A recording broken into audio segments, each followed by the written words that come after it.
I am Thor, son of Odin, and as long as there is life in my breast, I am running out of things to say. Great, another broken white boy for us to fix. That's my secret, Cat. I'm always angry. You took everything from me. I don't even know who you are. With great power comes great responsibility. I can do this all day. Wakanda forever! Welcome, Internet, to another episode of Views from the 616, the blackest MCU podcast in the multiverse, powered by For All Nerds, where we discuss everything in the MCU from the perspective of people of color. And it is one of your hosts, Tatiana King, a.k.a. Facts the Destroyer, a.k.a. the Life and Times of Sharon Carter, a.k.a. the coldest Winter Soldier ever, a.k.a. Tesseract Thompson, here always with some new spectacles. I see you, BenHaMeen. Please introduce yourself. Little something. It's your Nice. boy, DJ BenHaMeen, a.k.a. the Lawn Swordsman, Armand Duquesne the Fifth, the Off-White Panther, the Power Toker, John Walk It Out. NBA Youngboy never blipped again. Here in the spaceship tonight. That is the most, that's, okay. Let me gather myself because I'm just gagging. Listen, that name goes so fucking hard. Say that once more, BenHaMeen. NBA Youngboy never blipped again. Like, that's fire. Like, okay, you get your applause for that. Yes, y'all, welcome to Views from the 616. We are back, per usual, to give you the goods in all things Hawkeye. And we are talking Hawkeye episode 5, titled Ronin. Or in this case, it should be titled Kingpin, because that's all I was fucking thinking about the whole fucking episode. But this episode was directed once again by the powerhouse dynamic duo, Bert and Birdie. BenHaMeen, I don't care what nobody says. When Bert and Birdie started taking over the direction of this show, it was like night and day for me, okay? It is what it is. And then he took in a drink so he doesn't say anything. But I'm just sipping my tea over here, written by this episode 5 was written by Jenna Noel Frazier, who is also an actress and just a newcomer just in terms of credits, but did a fantastic job with this story. Like really a fantastic job with linking these stories. This episode, BenHaMeen, I love for a lot of different reasons. What do you want to say about it? No, I mean, I'll have to let you go on, but I fully agree. I'll say this. I loved it for a lot of different reasons. And I was just rewatching Infinity War today. And I feel like the series has made me look at Hawkeye differently. In a more positive like light? That's my boy, you know what I mean? Like are you Kate Bishop now? You the bottom bitch now? Hey, wait, did you call me a bottom bitch? Yeah, that's a little far, but I do, it's like, because one, you see him doing all this fantastical shit in Infinity. This is actually an Endgame when he's coming back, when he's fighting the aliens, not when he's murdering the Japanese people. But later on in the movie when he's fighting aliens and everything. And it's like, damn, like this man goes through it, because the pain he goes through every mission now. You know how he's just a normal human pulling off all his stunts and everything. So, yeah, I think this series, like all the series, like even Loki, I was looking at differently, having seen his series now. It's like these series and this whole Marvel experiment is so ill because it's even to the little things like musical cues, right? They can use musical cues and remind you of something from another film. And it's like no one else can really do that because no one has an interconnected universe where all these themes are now so familiar to us. So it's like all these little tricks and things they're doing are really ill to see in real time. And then it's like, that's another thing. They can expand on this already told stories. Right. Like how Endgame made us look at Thor: The Dark World differently. Well, it made me look at that horrible. I mean, it did what it could. But let me back up real quick, just real quick before we continue on. What you mean it made you look at Loki differently? You ain't fuck with Loki? I wasn't the biggest Loki. I was crushed when my man, when he's like the sun will rise on us. That breaks my heart every time. So I fucked with Loki, but I think it made me fuck with him in a different way seeing the series, you know? Right. It made me feel it's just like all these characters get expanded on where you're more familiar with them, and through that you either mess with them more or you mess with them less. I will say the way I feel about Clint has rose to the level of neutral. Okay. I don't really care for the dude, but I also I'm not completely against him. Mhm. I was never really against him. It was more I just said I never liked him. I didn't say like oh yo, he's trash. I have never said that about Hawkeye. I just said, oh, I don't really like his character. I don't care in the MCU. Again, let me be very clear because I've always enjoyed him in the animation. Pause. I didn't enjoy him, but anyway, I'm sorry. I'm immature, but like I said, this series has given me the bits of humanity behind the monster, if you will, or in his case was what Clint likes to keep saying: we were weapons. We are not monsters. All right. Potato. But depending on who you're pointing at, you could be a monster towards that person. So yes. But like I said, I will say that like I don't completely hate the dude. It's just, I'm also just like, all right, I feel you. I feel bad for. And again, I think it's more so the kids, that the whole interaction with the children. Because if anything involving children, you sent me already. Like I'm already done. So once that goes into the picture, then I'm like, oh shit, I get a little soft right there. But anyways, let's talk about this episode, Ben. Let's start as we always are supposed to with the themes of the episode. I think after 200 episodes, we finally got that linked up and synced up. Almost. We're almost there. The first major theme, BenHaMeen, we have here is dealing with the past and the past coming back for that ass. That's a huge theme. And also, when we go back into what we say about this is all a Christmas series, the ghosts of Christmases past is coming back for that ass. Let's talk about that, man. Go ahead. Yeah, and definitely, like you said, it's what is the name of that actual story that comes from with the ghosts of Christmas past? Anyway, like the three ghosts with Mr. Scrooge. What's this? Yeah, I know it is Scrooge because that's the movie that I know it as, but that's not the actual name. Anyway, the ghosts of, and right now on twitch.tv/forallnerds, everyone is telling me what the name of that is. I can't. Thank you very much. We love y'all. Twitch.tv/forallnerds. But yeah, back to what I was saying. The ghosts of Christmas, past, present, and future, all are presented to Scrooge so that he can learn and change his ways. And that's basically the past, present, and future catching up with you so you can get your future right. Your present and your future right, for that matter. So Hawkeye is doing the same in this series, and this is the episode where it finally all comes clean. We thought about it, and we said it'd be some nonsense if he wasn't the man who killed Maya's father. And we learned in this episode, he admits to it. He did that dirt. And so, like, what other path could you have taken logically?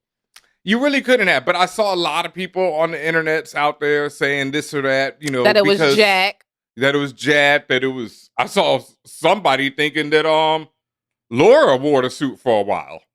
I'm like, okay. I think you have a fantasy. Yeah, but I think you're fantasizing. I think that's fine, but that's what they call a Fantastic Four reach over there.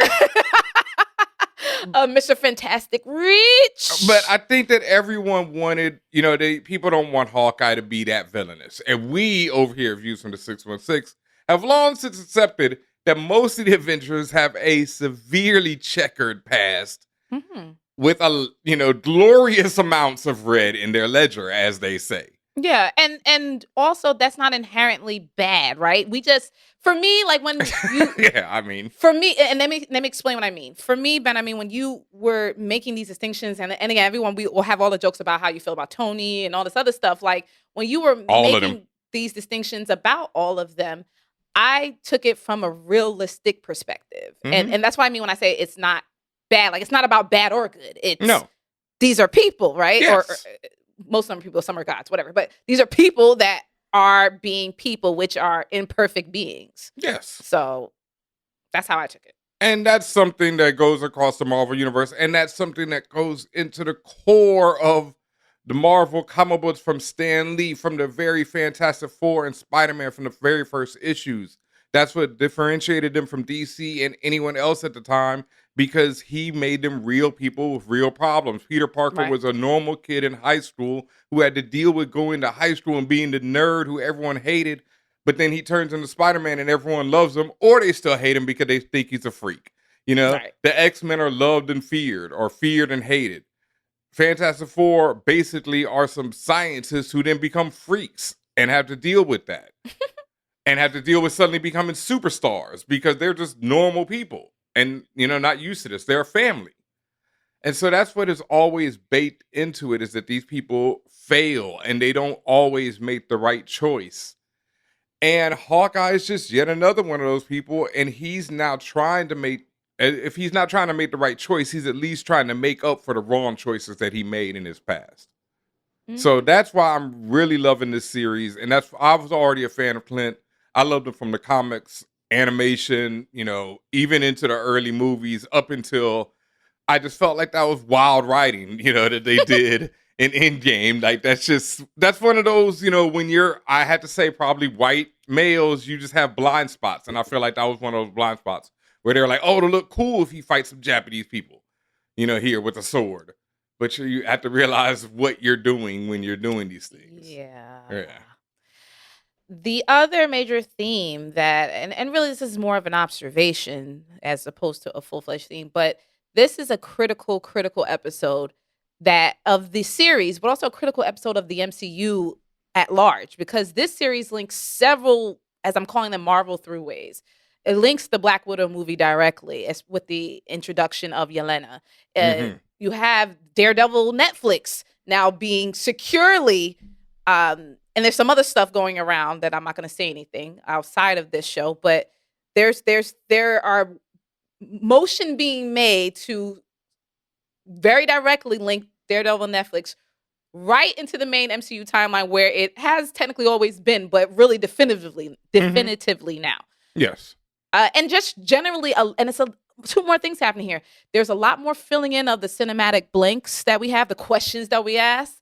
For example, remember we asked questions like, well, what happens, you know, if you're driving your car and you blip right back into your car, stuff like that, remember? And with filling the blanks, you also remind yourself of the holes that are still there, i.e. that question that I just posed. Specifically in this episode, that question of what was it like for people who were blipped? I always think about that. Like, did they know that they were blipped? Like, for example, the only person who knew was that, at least that you saw that, who knew that was happening, was Spider-Man, was Peter Parker. Yep. He was like, something's, and this was like a whole, at least a minute or two before he actually got dusted. No, Mantis knows something's happening. Mantis is the first one to say. Okay, Mantis. But Mantis is cosmically aware. Right. Yeah. Besides Peter Parker those two, has spider sense. So besides those two, as far as you see on camera, no one else knows that it's happening, right? It just happens. So similar to like when people say when you die, like, do you know that you die? Do you go someplace and do you have a consciousness thereafter? Is it do you go someplace? What is those questions? And this gave you a view of what happens, because and again, these openings, these cold, as we're calling these cold openings, I'm just absolute brilliance in terms of direction and cinematography, and also in terms of effects. In this opening, you see what happened to Yelena. Yes. And I didn't know this, but I don't recall if it was ever said elsewhere, but she got blipped. Yep. And boy, did she get blipped, because the way it happened, to see her, she was in the bathroom, just to set up the scene again, she's in the bathroom, she reaches down to go wash her hands, and right away, something wrong. You see, like, the water is like, it's going into like its molecular nature. Her hands are just basically disappearing at that point. And then, as I call them, the Rafiki grass starts showing up, and then she's gone, right? For her, and as what we see is what she feels. A few seconds went by. She says it's like 5 seconds. It was 5 years, as she is told later. So, meaning this is potentially how everybody who got blipped felt, that it was just mere seconds that passed and nothing really should have changed. But when they do come back, you see their world, because even though they may be blipped back into the same place, their environment may have changed. To see it reform into that new environment, it was wild to me. She was still in that bathroom, but it got repainted, remodeled. So to see the color come into the bathroom, the changing of the mirror, the changing of the accoutrement on the wall, like that shit was wild to me. But in a great, great way. Yeah. And she's experiencing all that. Like you said, what we see is what they're experiencing. And I think it relates to different people's awareness level is how much of that they experience. You know, just like we said, Mantis was the first. Mantis is so cosmically aware that they just know when things are happening on that level. And then Spider-Man has the spider sense where he knows things are going to happen. And I think because Yelena is trained, everything quite aware of her surroundings, everything, she gets at least those, you know, Peter Quill got oh man, you know, he knew what was up, you know, and then it's like he's out of there, you know. So like Yelena gets that whole to see everything going down and to seeing the world coming back. And that's something that people have been talking about. It's like the world, her reality is being filled in right then and being changed in front of her face. So those 5 years are like being micro condensed into 5 seconds. 5 seconds. Oh, that's a good point. Yeah. And it's interesting, like you said, that's just the way they decided to visualize it and for this particular character, for this particular show, etc. Yes. We might be reading way too much into it. How, you know, for other people it could be visualized differently. But for me, like I just felt that's all I felt about it. Like I didn't think she had any heightened awareness. I just felt this is how she perceived, as you just said, the passage of 5 years was really just a few seconds for her. And this is what it looked like to her. And so she gets to see those 5 seconds, 5 years in like 5 seconds, like it's like, Correct. Everything changes. Yeah. Yeah. Yeah, Well, yeah. And sick. again, I gotta bring that question up. So this is another reconfirmation that people will return exactly to where they were. Oh, that's the other thing I want to talk about, right? That's kind of How? like, it's just, it has to be implicit in it because the Earth rotates around the sun. If it doesn't matter about cars or any of that stuff, right? If you were returned to the exact same spot you were 5 years ago, we'd all be in space. You know, that's it. So that doesn't make sense. You know, it's like you have to understand that there's some thought in these stones and in this power, you know, and of being omnipotent. So they returned to the same area. Yes, they returned to their location that they were in as long as it's safe or whatever. You know, the people in planes were probably put down on the ground right there, you know. Mm-hmm. God willing, hopefully not in somewhere like Siberia or some shit, you know, but hey.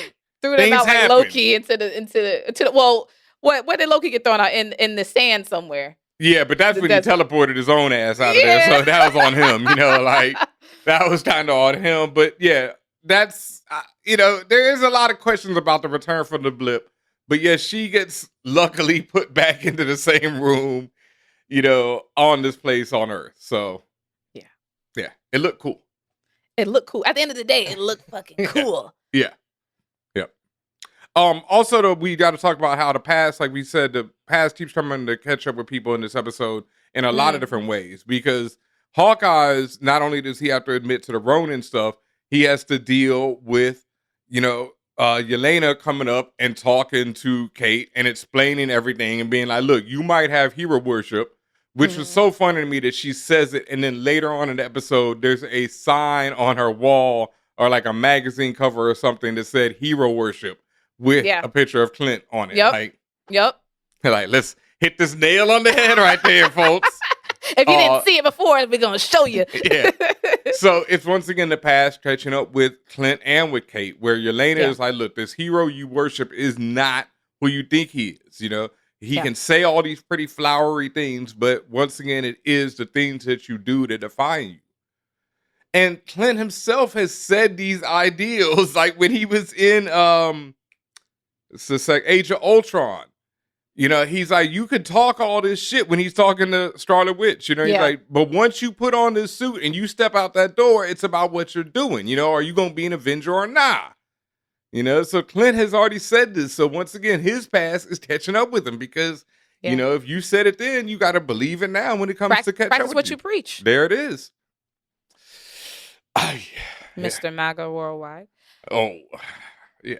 He's moving away from that, but he still did what he did. And that idea of coming to terms with the past, right? Mhm. And the fact that Yelena technically is a relic of the past, right? Like for her to have returned and immediately it's like, one of the first things she's talking about, she's like, okay, well, I gotta go tell my sister I'm good. Your sister is not around. Like, that hurt. I was like, oh, That hurt. shit, bro. Because and as someone, like, if you watched Black Widow recently, or even when it came out, like, to learn of that connection, obviously, that they have and what they went through, at least from that film alone. Yep.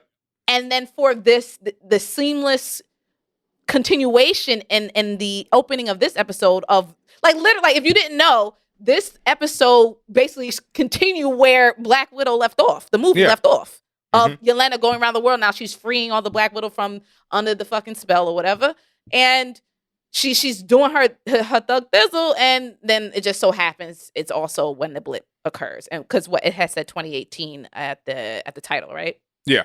Yeah. Yep. So Right when this is when Natasha had sent her around the world to free the rest of the Black Widow operatives. And that was another great thing about this cold opening, because she comes to this woman thinking that she's like all the others, that she's a slave of some dude. And then Shorty's like, yo, you ruining my rug, everything. 20,000. Why did you even come up in here? Like, come on now, I'm living good. And so it just shows you, once again, like you said, Yelena is stuck in the past of that, okay, everybody's an assassin or everybody's being used. Everybody's being used, yeah. That's another big theme of this episode, people being used. And it's the thing of this whole series, as Clint said before, I was a weapon. Black Widows are weapons. Echo is a weapon. Everybody in the series pretty much is a weapon or training to be a weapon and not understanding it. Like Kate is training to be a weapon and not getting that she's, could fall into any one of these paths that are being shown to her. Yes. Where they all end in being used as a weapon for different people in one way or the other. Yeah. She just sees the good side of it, the hero worship, but she doesn't see that all these things are weapons. And all these people have pretty similar, paths, like especially Kate and Echo. Yeah, absolutely. Yep. Kazi's past is coming back to haunt him too. Ain't it though? Ain't it though? I'm wondering, I was thinking about that because Kazi has like the little moon star on his head right now. And the character, Rockstark, I mean. Yeah, the character in the comics, when he becomes, where he actually is the clown. There's no becoming the clown in the comics, at least as far as I know. He just shows up as the clown, but he has the clown white face with a teardrop right here. So I don't know if they're gonna go to him becoming the clown or he's just gonna get murked. I'm gonna lean on Mert. I don't think Kazi makes it out of the series. You don't think there's only one more episode? You don't think he gonna make it? I don't think he gonna make it, fam. Somebody gotta not make it, and my money is on Kazi. Amongst others, but I'm definitely putting Kazi on does not make it out of this series. We'll do some predictions at the end of the episode when we go through the characters. Yeah. Do they make it or not? Okay. I'm already casting my vote for Kazi though. Yeah. All right. Yep. Let's get through this last theme of an Avenger. So really a few questions. What is an Avenger? What is it to be avenged? And of course the Avengers thereof, the group of the Avengers. If you look at it through Kate's eyes, not Kate Barton, but Kate Bishop, an Avenger is a hero. If you look at it through Yelena's eyes, and also, at this point, Maya, an Avenger is a monster. And Yelena has a great, and let me, first of all, fantastic scene between Yelena and Kate when Yelena breaks into her house, making macaroni and cheese. And that's just a masterclass, right? Just that dialogue that Yelena or the character of Yelena is that type of character where you should be on the edge at all times, because even though she's what I call a casual killer, right? Like she's just chilling. She's talking about eating boxed macaroni and cheese, but in a heartbeat, she can murder you. But she's also having both, and she's also expertly flipping between a very comedic dialogue and very deep, like to your core, reading you type dialogue. When she says this quote, she says, "We are defined by what we do, not by nice words." And that's just the words alone are very basic. But when it's coupled with the full conversation that they were having, when Kate, at every turn, Kate has a rebuttal for anything negative said about Clint. Mhm. Oh, he's a hero. Oh, he was helping people. Oh, he had no. It seems to be always being an excuse, or as I said, a rebuttal.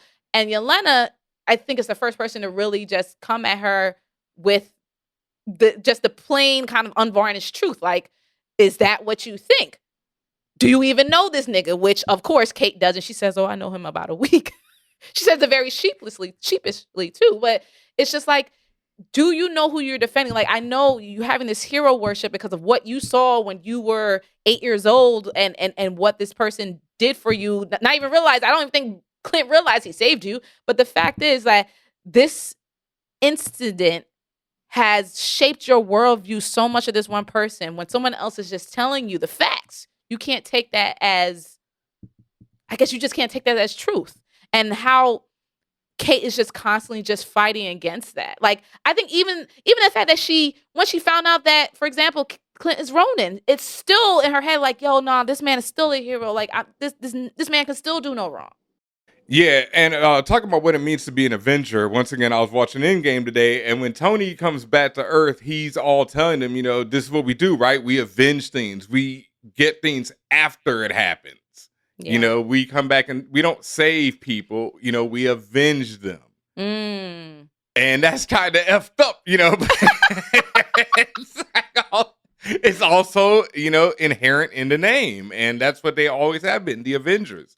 And I think even from the original, they come together after Loki does something. So they were avenging whatever he did. And I don't know if they don't lose a dude like, Coulson. But yeah, they take it quite literally in the MCU, folks, So they were, So they're avenging Coulson. And yes, to most people, they're heroes.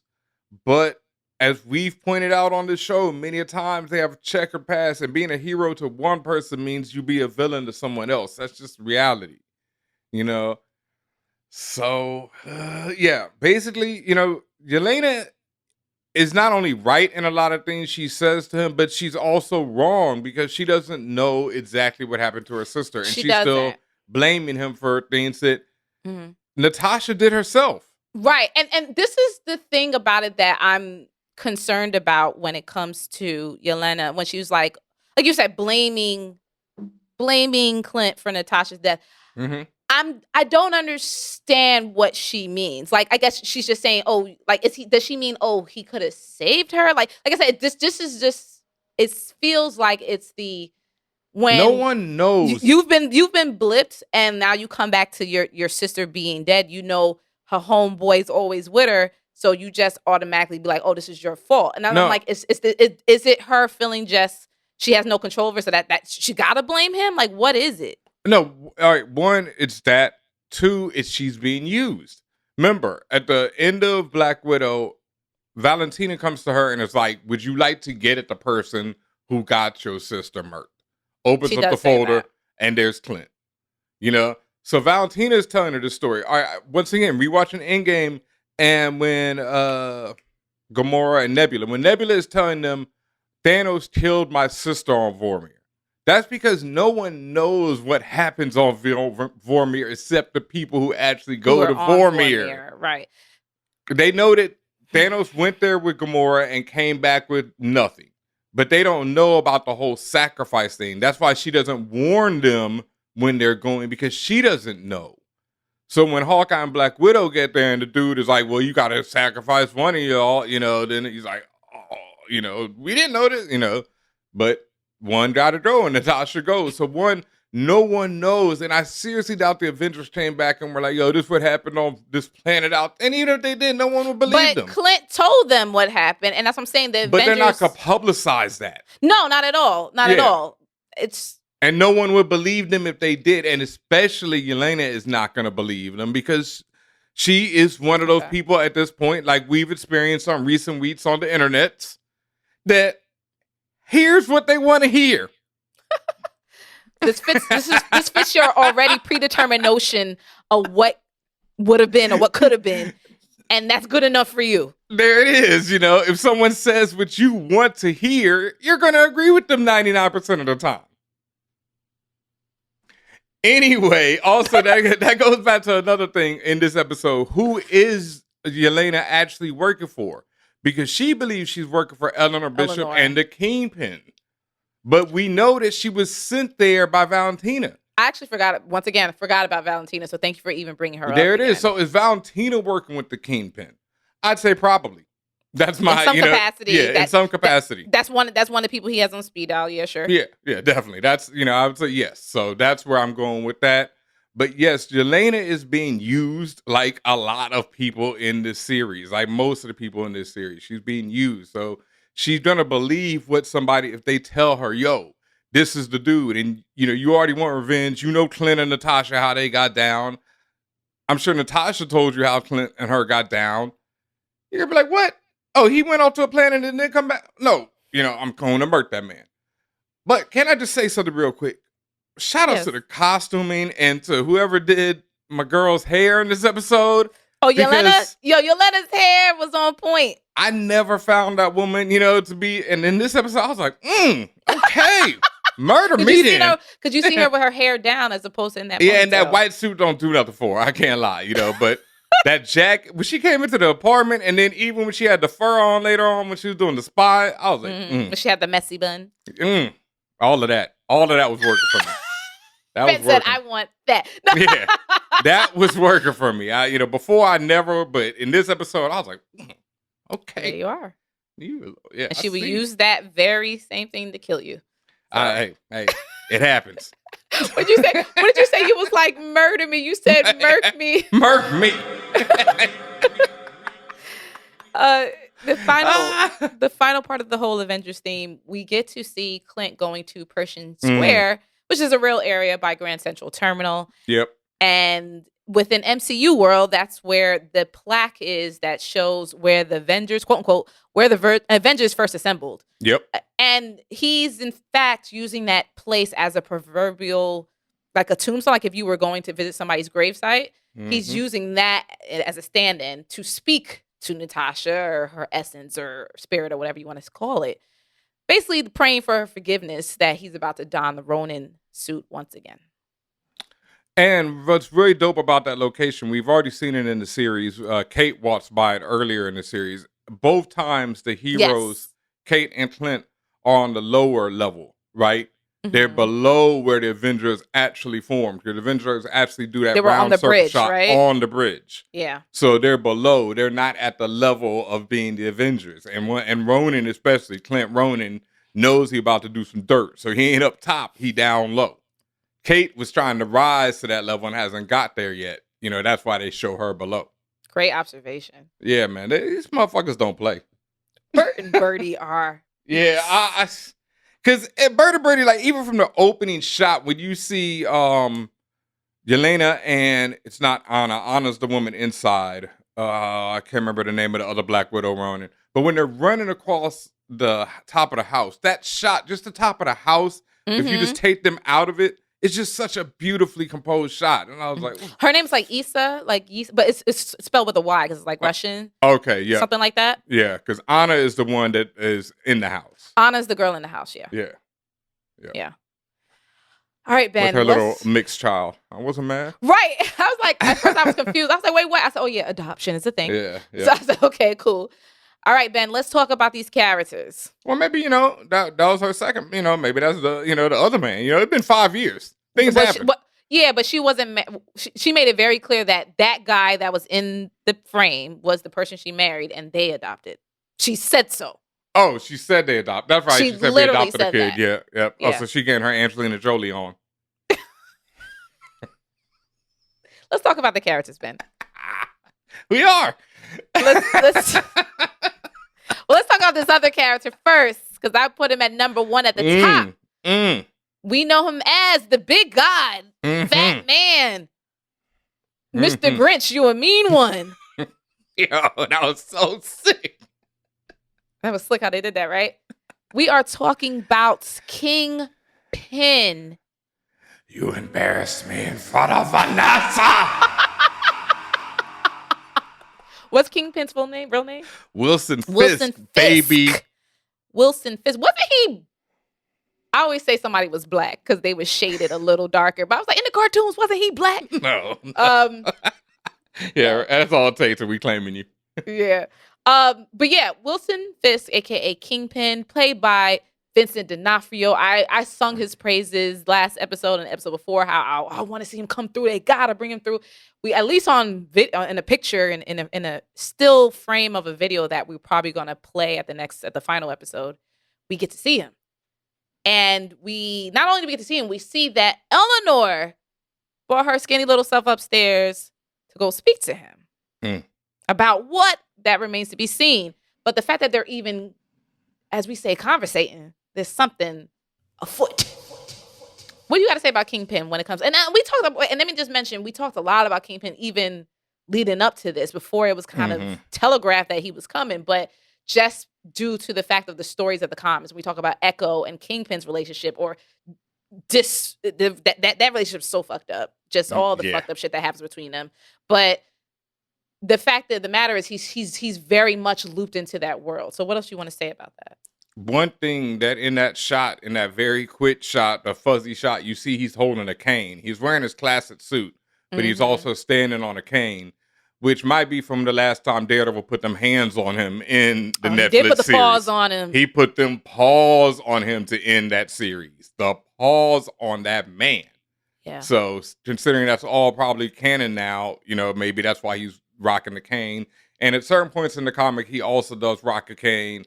And then it's always like throws you for the loop-de-loop when he's like, ha-ha, I ain't need that shit, and starts busting your ass with the cane, So, yeah. And don't sleep. With his introduction, what are your thoughts on what we should expect at this point?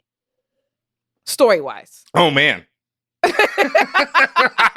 I mean, what would you like to see, BenHaMeen? I mean, dog, like, that was one of the best things about the Netflix series was Vincent and Wilson Fisk.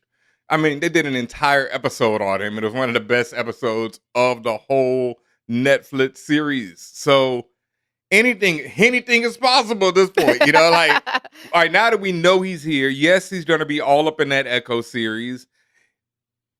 There's other things going on that we know about that a lot of people have seen, because that movie made a lot of money now, that they've seen No Way Home now, that are going on, where we're going to see a lot of these things coming together. We got Moon Knight coming up. Yeah. We got it where Hawkeye knew about him before he was even revealed. So that means he's obviously a major player. He might be dealing with Valentina in the whole Dark Avengers. In the comic books at one point, Kingpin is involved in a creation of his own Dark Avengers. We still haven't seen who bought Avengers Tower. What if it's him?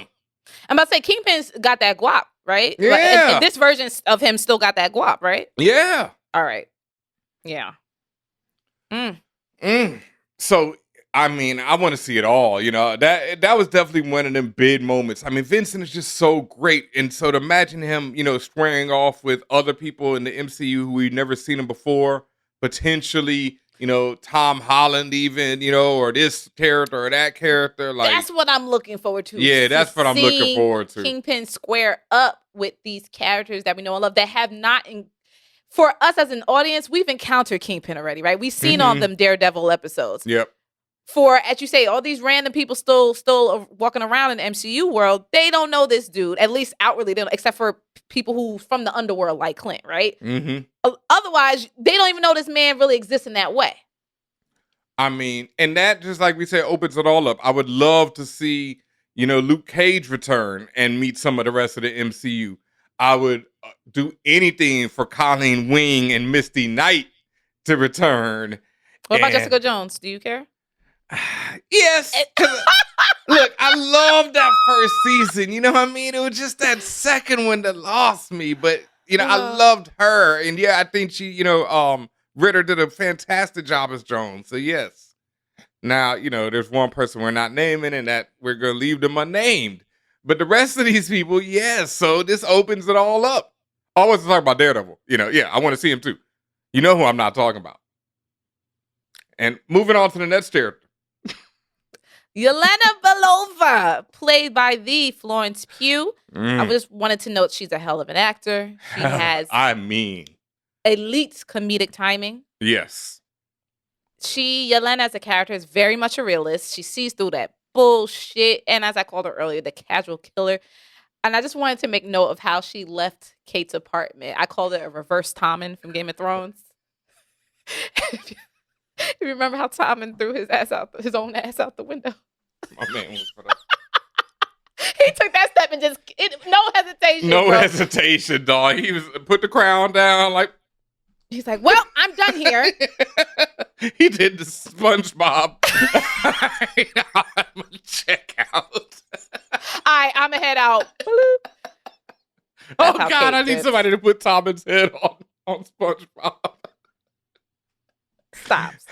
I think it's happened already a few years back, I but need to see it. I believe Yelena is going to have amazing chemistry and hilarious quips with Kate. Like just that little bit of time they had alone. She was basically like chiding Kate the whole fucking time, and Kate was just still like, what's that word? Oh, yeah, she gobsmacked. She was still gobsmacked at the fact that Yelena was even in her house to begin with. Like she was still on edge and knowing that girl could take her on. And of course, Kate saying this childish shit like, "Oh, I'm so glad I didn't kill you." I laughed when she said that. So when Yelena laughed, I laughed even harder because I'm like, girl, you don't know that you are levels. And again, not to say Kate can't rise to that. She will. But like, it's good to be confident, but also like, let's be real. MC should know their limitations. Know your limitations. just hold on. Oh, I'm glad I wouldn't kill you. Like, it seemed a little egotistical too for her to say that. I was just like, nah, bro, Yelena would have got you 10 times by now, but whatever. But that being said, like they are going, when they eventually team up, and they're going to have this amazing chemistry. I will slow down on that. They will. Like I said, team up could be a different way. When I say team up, it may not be, obviously it may not be this series, but I'm just saying eventually there's going to be some assistance. I think they might have some assistance in the final episode, and then you might not see them together because I really think Yelena is headed down a different path than Kate Bishop is. That's the thing. Like, I think they're not, like, I don't think we're seeing the formation of a new Avengers right here, or her being part of it. I think Kate might head towards the young Avengers if they go that route, while Yelena's headed towards the, we do whatever Avengers over here. Yeah. Until she gets her mind right. Yeah, but I think first you're going to have that, classic running at each other scene, and all that before that. Who knows? Running at each other scene. Yeah. Start the fight. And we said it earlier, Yelena confirmed she had been hired, and you had said this too, Ben, that she was indeed hired to kill Clint and feels he deserves it due to him being a killer. And most importantly, she feels Natasha's death is Clint's fault. Yeah. So she wants to see this through. And again, I'm still trying to understand, and we'll figure it out as we go into the last episode. But again, her being hired by Eleanor, but potentially via Kingpin. And then when Maya finds out, like, how is that shit going to shake out? Like, and are we going to see Julia Louis in the last episode? I don't think so, but there got to be some mention of Valentina. That has to be explained in some way, before the series is out. Or maybe they'll just, hold us off for the next one, as they can do. Maybe. Anything else you wanted to mention about Yelena, or we will move on? No, I thought she, looked great and everything. Also, the macaroni and cheese is a callback to Black Widow when she was a little kid demanding macaroni and cheese from the Mom Dukes. Yeah, Shorty loves that mac, Very good. Yeah, the mac and the hot sauce. And I just loved how she is shown, where we get to see her. First, we get to see her, still doing the mission, still trying to free people, still in that mindset. Very official. Very official. Then you get to see her immediately after the blip where she's like, what the fuck? I just lost 5 years of my life. Shorty's like, yo, you can just get to the murdering, join it with me. She did. She said, just start killing niggas. Like, just do that wet work real quick. Like, she said it so, and you gotta remember, this is all they know, right?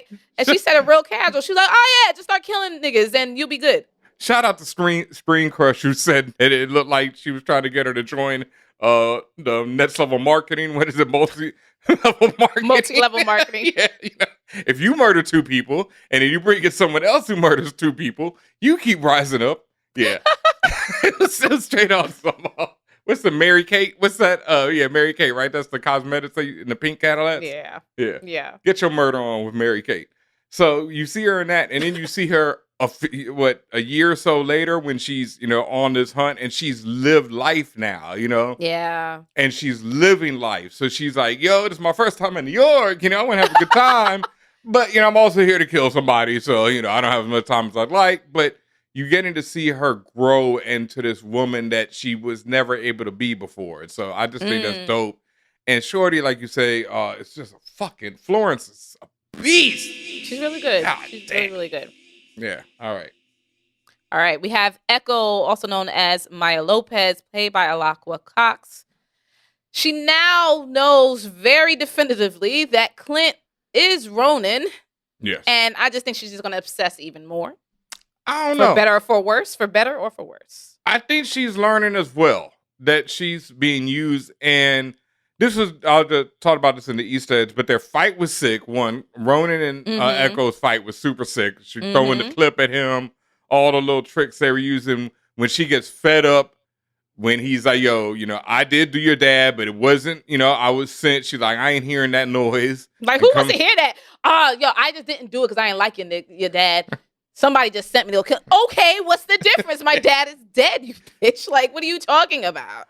Also, I love how Clint took out the tracksuit mafia in that joint. And I've seen people comparing it to like a horror movie, but to me, it went back to Batman, to the first, when Michael Keaton was snatching up fools. It was much more Batman-esque, where you never see Batman. You just see people just disappearing into the darkness.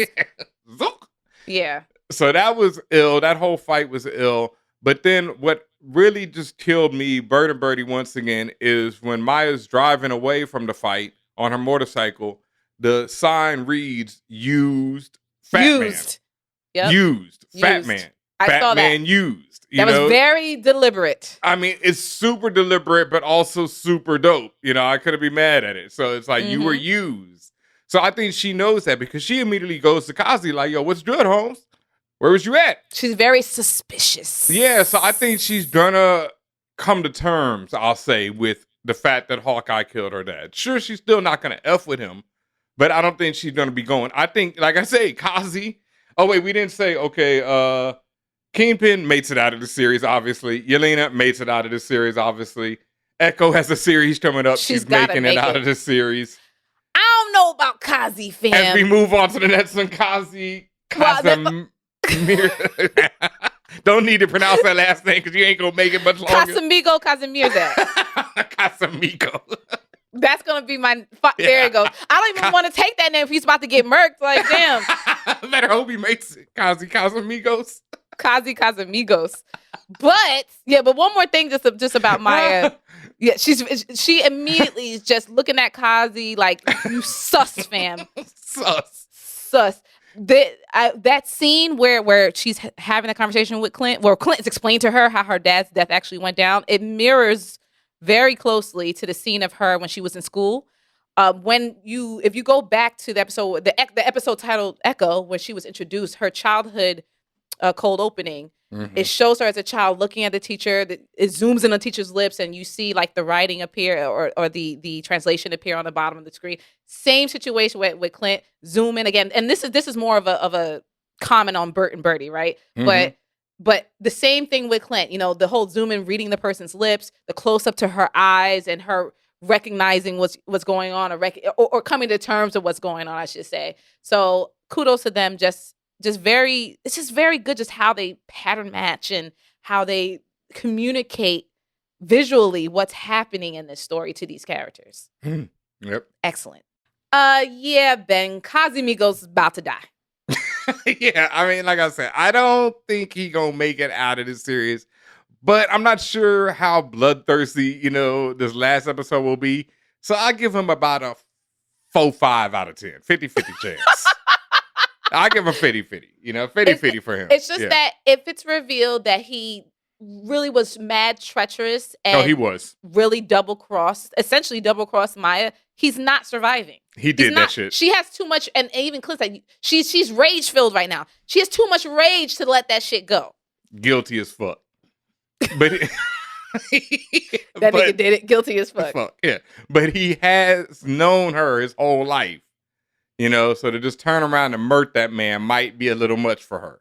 Niggas die every day, B. This is also true. You know, If she finds out that this man was responsible for the death of her dad.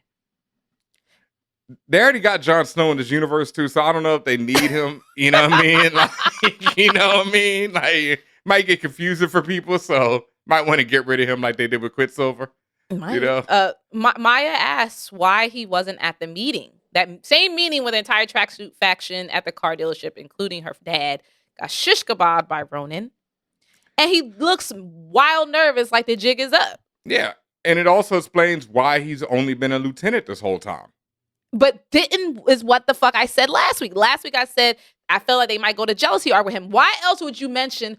Why else would Hawkeye mention again, some things are just on purpose. Yep. Oh, so you were a lieutenant for several years. And Hawkeye said it in a kind of snide way. Like he said it in a little petty way. You were a lieutenant for a few years under William, and then now you're under Maya. Like he made it a point to be like, oh, you under, bitch. Like you not a boss, bitch. You're not a boss, bitch. You a bottom bitch. You're a bottom. You're not a boss bitch yet. So I just think again, I just felt jealousy arc and or I'm gonna get what's mine. But it's implied that Clint says to Maya is that an informant that works for Kingpin who told him about what was like, all the crime going on in the auto shop. And that's why, Ronin, the McGruff Stop Crime dog, decided, oh, I gotta go get them. So is that informant Casamigos? Yes. All right. He's dead. I'll still give him 50-50. But I'll up that to about 70-30. 70 he dead, 30 he make it. Yeah. Now, also, this is one question because I just wanted to see if I was making the true connection here. Mm-hmm. That conversation in episode 4 in the parking lot of the dealership where Clint snuck into the guys in the backseat of his car. Mm-hmm. And Clint said, you know this operation better than anybody. And then from that, I just thought, literally, because, the guy's been there for years. But he says, you know what Maya's boss wants. And you know what he's already done to get it. Mm-hmm. She's chasing a ghost. I think you know that. Was he and again, Clint doesn't say outright, oh, your boy Casamigos was informant. Is he implying, yo, Kazi, I remember it was you, or I know it was you? Like, which, or is he just saying, or if, like, again, am I reading too much in it? Is Clint just saying, hey, yo, you one of the henchmen that's been around the longest, you know what's up? I think he's saying, you one of the henchmen that's been around the longest. You probably that informant, I think maybe, like was Clint saying, hey, yo, I know who you are, dog. I know I know who you are, and you know who I am. We met before. Let's stop playing this game. Yeah, without saying that, yes. Yeah, he definitely was saying that. But also when he was saying your boss, I'm not sure if he's referring to Maya or to Kingpin. He said, you know what Maya's boss wants, so he was talking about Kingpin. Yeah, there we go. Yeah. So there you go. Yeah, I figured he's referring to Kingpin when he's talking to Kazi. It's the red wedding for Rob Stark. Rob Stark. For Rob Mark. It is. It's Kate Bishop, played by Haley Steinfeld. 10 out of 10 survives this series. 20 out of 10 will survive. And will defend Clint and all of his BS to her last breath. Mm-hmm. That is indicative of every time anyone says anything foul to say about Hawkeye. And I don't blame her. Like when I say this, I'm just pointing out that this happens. I'm not saying she's wrong for it and oh, you're stupid. Like, no, I'm just saying like this is what happened for a variety of reasons.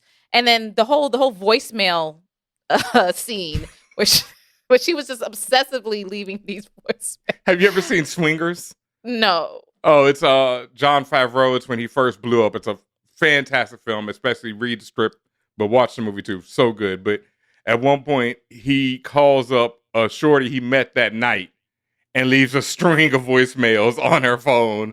Just, and to the point where eventually she picks up and it's like, don't ever call me again. And hangs up.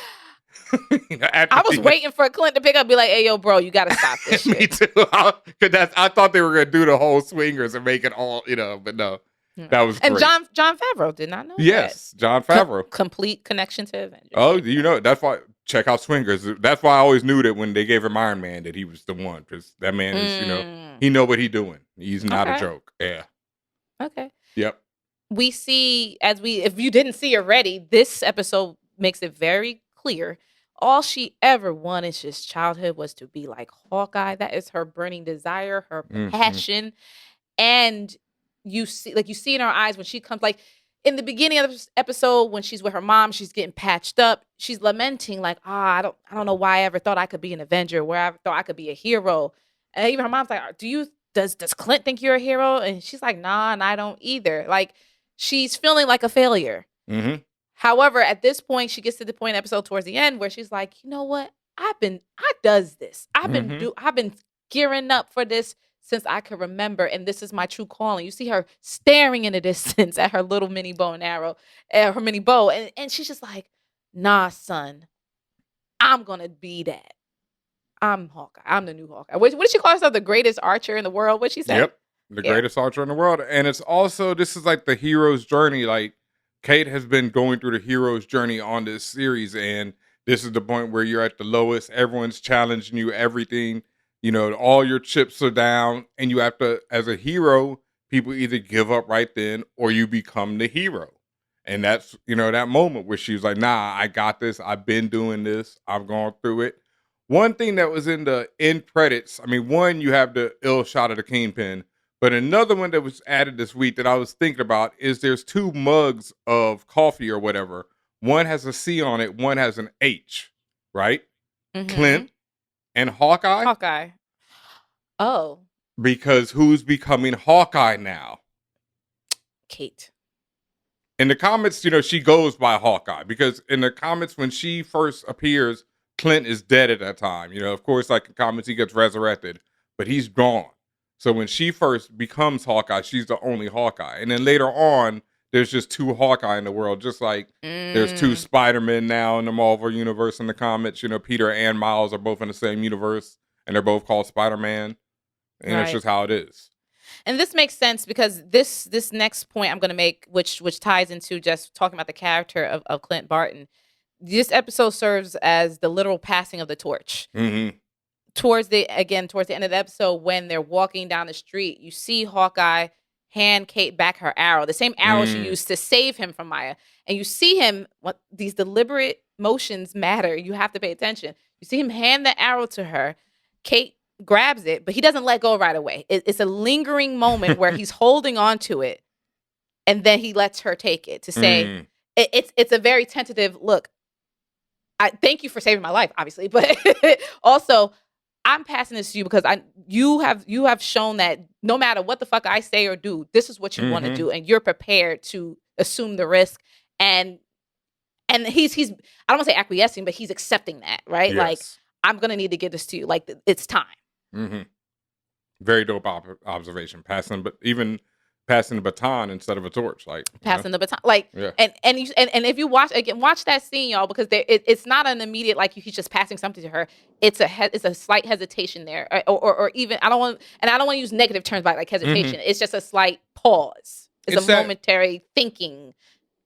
And so you're letting your child go into danger. You know, like he's accepting his semi-parental responsibilities with Kate. You know that she is part of his creation. You know, she's worshipped him all this time. He believes that she's ready for it. He doesn't want her to go into it because he knows what it's done to him. But at the same time, you know, can't stop your kid from doing what they want to do. Clint Barton, a.k.a. Hawkeye, a.k.a. Ronin, played by Jeremy Renner. Is this nigga going to make it home for Christmas or not? My original suspicion was that he was going to make it home for Christmas and there was to be a big battle at home, but I don't think that's happening. So no. Yeah. Can they save the family from going through some shit again? Damn. No, I figured the family was going to get in on it. You know, I figured it was going to be that type of thing, like, you know, Home Alone type thing. Oh, yeah. Because of the Christmas theme? Okay. Yeah, you know, and I could still see that happening, but I'd say 70-30, he does not make it home and this big battle or confrontation happens in New York. Like, he's already spent the night, you know, at Grills. So when he wakes up, it's Christmas. So, no, he's not making it home. Now, when you say not making it home, you saying he's dead or you just saying he ain't making it? No, I've been said that. Ain't no way, dog. Like I say, this last episode is next week. It's 3 days before Christmas. I don't think Disney's going to have the heart to kill Clint Barton 3 days before Christmas. Okay. Yeah. They're already doing a lot of dirt right now. You know what I mean? So I don't know.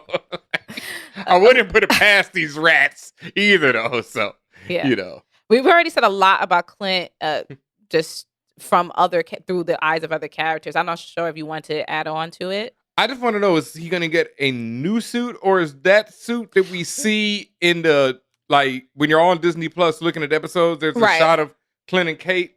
And I feel like but he's worn that suit, hasn't he? Or maybe I'm just bugging. It looks similar to what he had to me. I don't know. He dresses kind of like a thought normally and with his normal Hawkeye costume. So it looks a little different, like, because he's more clothed, but I don't know. Yeah, and we never got to see her. Like when Grill's like, "Oh, you want to see the new costumes?" He's like, "Yeah, but not right now." Oh, but you know you're gonna see that in the last episode. Yeah, you know you're gonna get the sure. shot of Kate and him. For sure. But so I'm hoping it's more than that. But I think it is, because Disney wouldn't, or Marvel wouldn't put that out. Well, I don't know, maybe they would. But I'm like, on a Disney Plus, they would give you that information. Yeah, up front. already. Yeah, that seems weak, because it's like, give me something more than that too. Like it was a big deal, and again, the different context, but it was a big deal about what Falcon's or Captain America's suit was going to look like, right? Like they wouldn't just show you that right away. You're right. So yeah, I think those are the old suits, and we're going to see something fresh and new next week. Hopefully, like, please, you know. He said, please, I don't want it to be this. Go back to your thought outfit. Something. Eleanor Bishop, played by Vera Farmiga. What the fuck have we been saying all season, Lady y'all? in red. LOL. Yeah. This is dancing. Yep. Yeah, you know, she wears red all the time. The Tratsu Mafia wear red. She's grimy. You know, she tried to get Kate to wear the red, you know, she just like, put on that red, you know, like. Eleanor is a slippery one, because she's, and here's one thing. She clearly loves Kate and cares about her daughter and wants her daughter to stay safe. Yes. However, she sent Yelena, you know, indirectly or directly after her. She knows that she's tied up with Clint. So if she's sent Yelena after Clint, I'm sure, but also Yelena wasn't gonna hurt her, as you saw. Yelena made sure Yelena said, "I just removed an obstacle. I wasn't trying to kill you." But an obstacle. and that's what I said. Again, you are not on my level, is what Yelena said. Yelena was Naomi. You are not on my level. Never compare yourself to me. You're just an obstacle in my way to get to the person that's on my level. Yeah. Back to Eleanor, though. You're like a toad I gotta jump over before I get to Koopa. Eleanor, as I said, however, she knows a lot and acts like she doesn't, and has these strange facial expressions where it's making me hard to read her. Particularly when, for example, when Kate goes on talking about all the stuff she found out about Jack, and Eleanor is listening to her, it's that her facial expression isn't one of, I guess to me, it isn't one of, oh my God, this is some wild information you're telling me. Why? It was more of, well, how much do you know? Yeah, and how do I cover this up? And how do I, right. It was more as, like, okay, well, keep telling me what you know so I know, what I got to do to fix this. And maybe that's why she went to Kingpin, like, oh, yo, my daughter knows mad shit. We got to do something else. Like, she just give off this vibe. Eleanor gives off this vibe, like she's covering up. She's constantly covering something up. And to me, she just looks like she knows everything already. And Ben, you have said it. She's the bad guy of the show, it feels. Yeah. I'm one of the bad guys. One of, yeah. I'm not buying any of her at. Jack, as we're about to talk about, I you know what to say.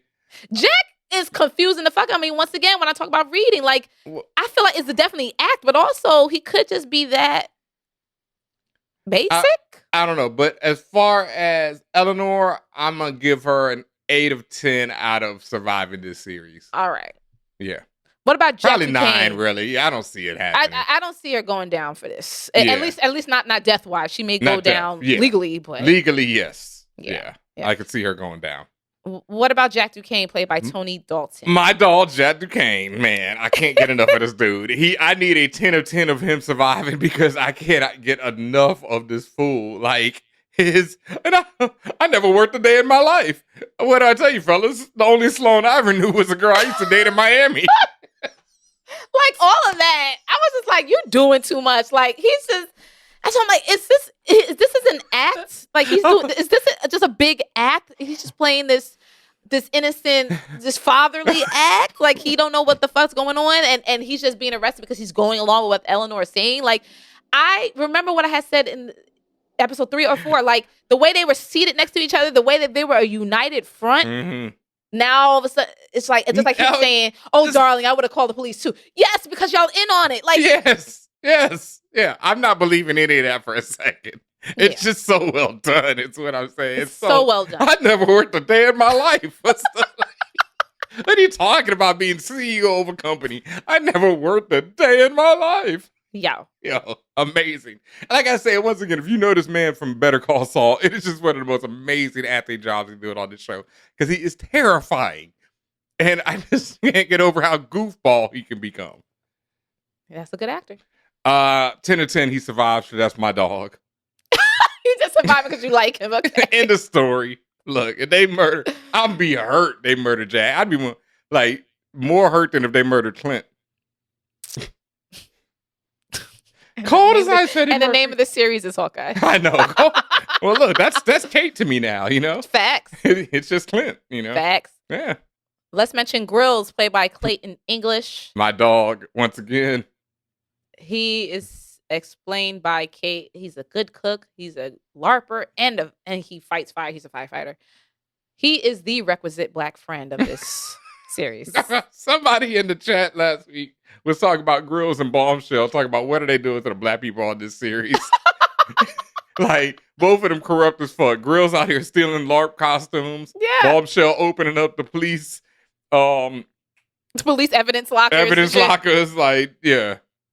I don't know. Ooh, yeah, I don't know. You know, when you look at it in that aspect, you know, the shout out black friends are there to help the whites. Ouch. The powerful whites. Ouch. TM. Ouch. You know, twitch.tv/ForAllNerds. Thank you for shouting that out because I didn't really think about it like that. And it's true.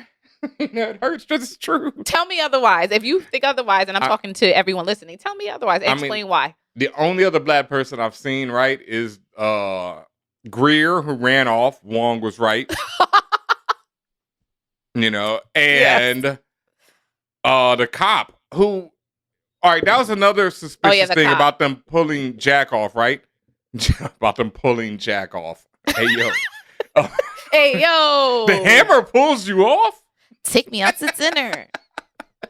So, no, but that cop asked Kate to come down. He sees Kate standing right there and says nothing. Nothing. Also, this arrest happens right when she's walking in. That's when I'm like, this whole fucking shit is a setup. Is the cop a setup from the gate? But we saw him at some type of, you know. Do you think the cop is under Kingpin's thumb? Damn straight. There you go. Thank you for answering it for me. There we go. He's a real cop. He's just under Kingpin. There we go. Boom. Yep. Yeah, that arrest was all for Kate. You know, like that arrest was all for Kate. Yeah. Yeah. I wanted to just quick mention, because we haven't said her, who plays her, Laura Barton, played by Linda Cardellini. I fuck with her. I can't lie. You fuck with her? Okay. Yeah, I think she's done a great job as Laura. I like how they're developing her, you know, as this competent woman and not just, you know, the wife. I really love that they gave her all these levels to her character. 10 of 10, she makes it out of this. I don't see them murdering any of the wife or the family. I think the family is, after what happened to them in Infinity War, I think the family is going to be firmly safe from here on out. Oh, also Grills 10 of 10 survives this. Yeah. Oh yeah. He's the lovable, requisite black friend. You got to keep them. Yeah, definitely. But Grills also unrealistic apartment for a firefighter. Has mad space in that spot for New York. My man had like all this space to have like a whole construction room off to the side. Ben, plus a living room. There's such a thing as overtime. Okay, all right. You might have overtime pay. True. And yeah, you know, you never know how long Grill's been doing it. You know, he might be the seniority again, all that money. Go ahead, Grills. I am mad. Go ahead, Grills. And of course, Grills. Of course, you have Pizza Dog, played by Pizza D Dog. The greatest ever. Will he get the name Lucky? Because he's also in the comments, Lucky the Pizza Dog. I'm not sure. Or is he just going to be Pizza Dog? Dancing. All in the video. Dancing. Look at how they got you out here, Pizza Dog. Dancing for the man. Come on, man. Do better.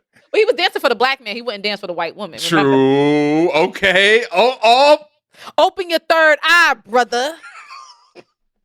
Piece of dog is one of us. Put that kufi on that boy. Yeah. God. Put some laser eyes on that pizza Put dog. laser eyes on out pizza the dog. one eye because he only got one. So the picture is coming on Monday, y'all. That's all I gotta say. just one laser though. Oh, He can have two because his third eye can be open, but not his we're going to hell. all the way. All the way. Let's finish our review of Hawkeye with Easter eggs, inspirations, and music. I mentioned very early on the whole "You're a Mean One, Mr. Grinch." That song. I don't know if that's the name of the song, but I'm black, so I named the song by the chorus. But Yeah. "You're a the Mean song- One, Mr. Grinch." The song has no chorus. You know that. It's 6 verses of them tearing this poor nigga apart. Just read it. There's as that. no Okay. chorus. It's just whatever. bars. Like, It's just bars of just fuck you. Nigga, we don't you need the no worst. hook. Yeah, it was straight up just bars. That song plays after the reveal of Kingpin being part of this in some way, shape, or form. Perfect song in the context of Christmas, obviously, of the show, and very on the nose about how things have turned even more sinister, considering who we're talking about. Mm-hmm. Very much so. BenHaMeen, I knew you liked this very much. Come on now. I want you to talk about the next one. Come on now, because I've been waiting for this, dog. I've been waiting for it. It was such a perfect scene. Once again, the writing on this episode, incredible.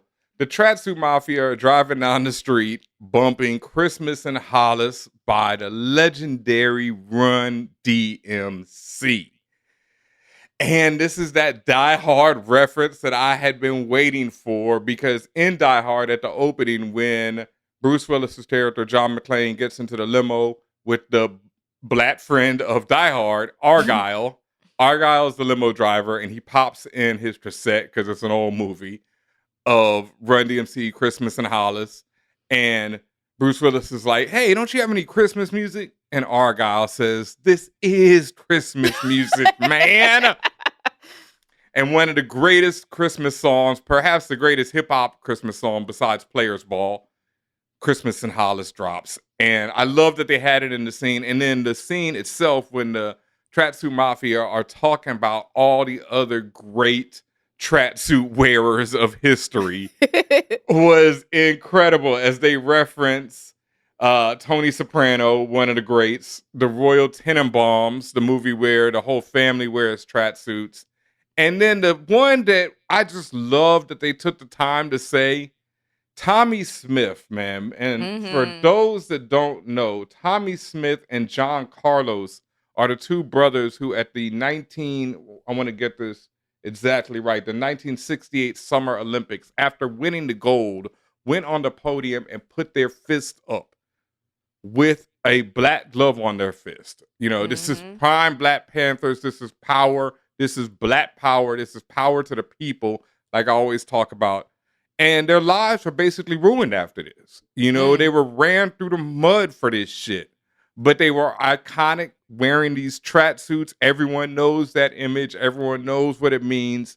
And they, you know, stood up for something that they believed in, and they paid the price for it. You know, the past came back to haunt them. And so I just love that they, you know, gave that shout to Tommy Smith right there.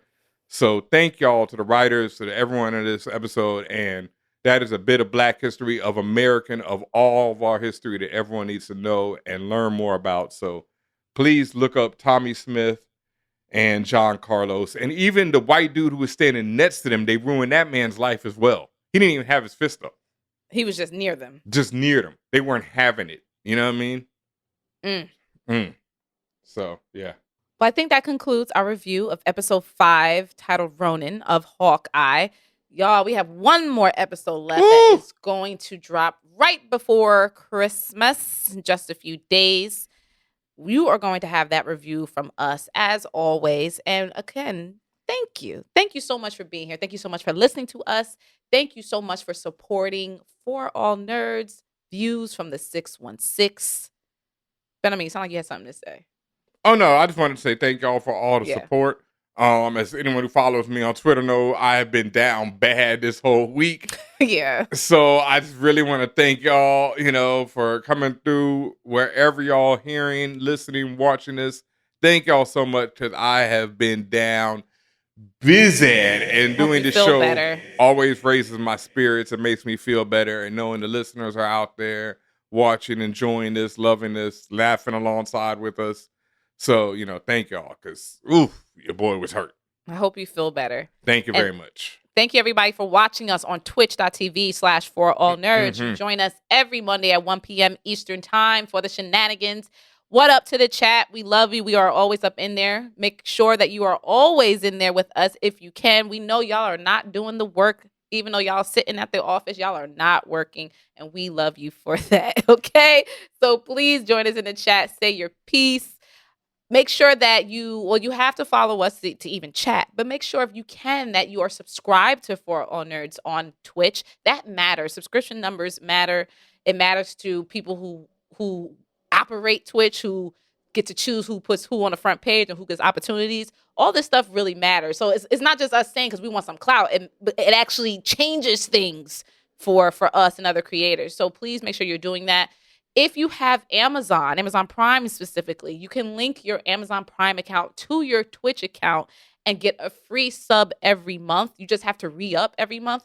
If you can, please let that subscription be For All Nerds. You can also support us in a variety of other ways, such as through our TeePublic, tpublic.com/forallnerds. tpublic.com/stores/forallnerds. Make sure you put the stores in there so you can see all the designs we have. We have tons of designs hailing from the MCU, from other things that we've I don't want to say interviewed, but we've reviewed before. Definitely tons of original design. Shout out to Chrissy Chung. Shout out to Scott Sawyer. Like, just shout out to everyone shout out to Mr. Morris, everyone who's ever put their all into helping For All Nerds reach higher heights. You can get a variety of designs on mugs and t-shirts and phone cases and masks that you should still be wearing and mad other shit. Again, tpublic.com/stores/forallnerds. You can hit us up on the Patreon, patreon.com/forallnerds. Any tier you're on means you're special. If you could go on a higher tier, please do that because everything that we do that costs money is paid through from your support. That's why we have an incredible editor who holds it down for us. We have to pay the man. That's why we have an incredible social media manager. We want to be as equitable as possible. And that's why we raise money to make sure we can be the best that we can be. Again, patreon.com/forallnerds. Yeah, please hit that one. Patreon.com/forallnerds. Like, whatever, even if you aren't on a higher tier, it don't matter. Every dollar helps. Every dollar. $1. Everything helps. And we could really use your support going into 2022. We're trying to bring y'all all this different stuff. Yeah.